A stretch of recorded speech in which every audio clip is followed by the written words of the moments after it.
Hello everyone and welcome back to my channel. Hope you have enjoyed the last chapter of the Super Takumar 28mm f3.5. And this one, what do you think? It's like a Jupiter lens or a Meyer lens. This AUTO-Takumar 35mm has an uncommon aperture of f2.3. Thanks to Duke Dimmer 3164 for ringing my bell for this awesome lens. The lens on stage has a certain reputation. It was a remarkable achievement for Asahi Optical Company because of its optical performance and because it was produced to be used with the Pentax K camera launched in 1958. Speaking of the Pentax K camera, did you know what the Japanese call it? The king of SLR. And why? Reason 1. Because this camera replaced the Asahi Pentax AP launched in 1957, and a new range of lenses was created to be paired with the K, changing from M37 to M42. The AUTO-Takumar series and the only standard lens for this camera was 55mm f1.8.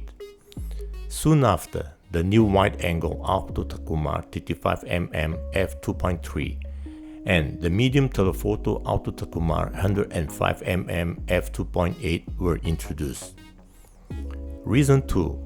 Because it is the high-end version of the Pentax S1. It seems that the cover was plated with 2 layers to take it more luxurious. Reason 3. Compared to the AP, it has a shutter speed upper limit of 1,000th of a second, a multiple series shutter speed dial, a microprism viewfinder, a semi-automatic aperture, and a bright Fresnel. Reason 4.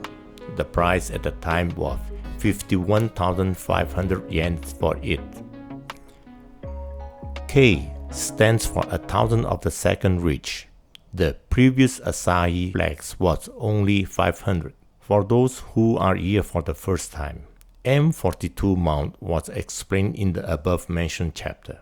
The 55mm, 35mm, and 105mm, all of them have a chrome finished diaphragm cocking lever, with M42 mount plus a diaphragm release pin at the back side of the lens.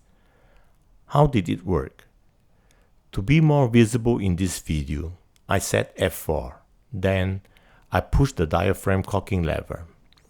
It is cocked and the iris is wide open. I push the pin and the iris closed to f4. Now I use a lens adapter for the modern DSLR.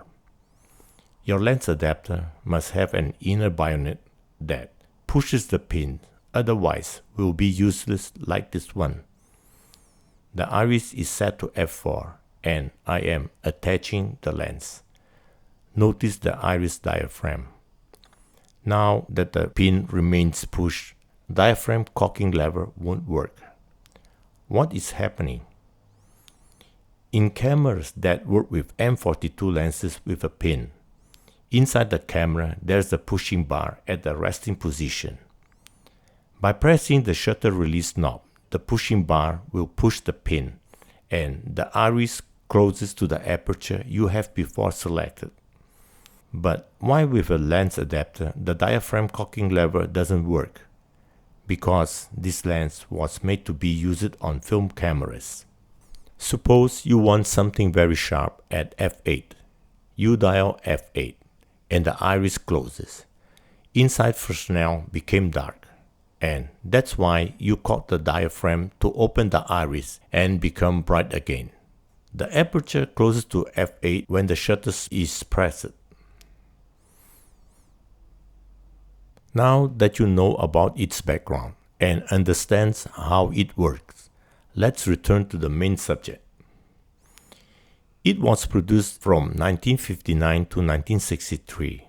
And it said it was designed initially as a manual lens and then as an optically identical semi-automatic AUTO-Takumar. I have told you about the reputation of this lens. It is a retrofocus system, and its optical design is almost the same as the engineered type R1.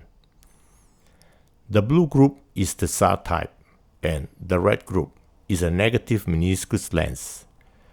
The forefront extends the back focus like eyeglasses to correct myopia in lens design. Early retrofocus lenses suffered from coma aberration, but it was not until 1962 a solution to this problem was discovered, and the reason why the production period for this lens was so short. The front part of the lens is easily removed, exposing the inner lens group. Reversing the front piece is almost like the reversed helios. Take extra attention or an expensive lesson may occur.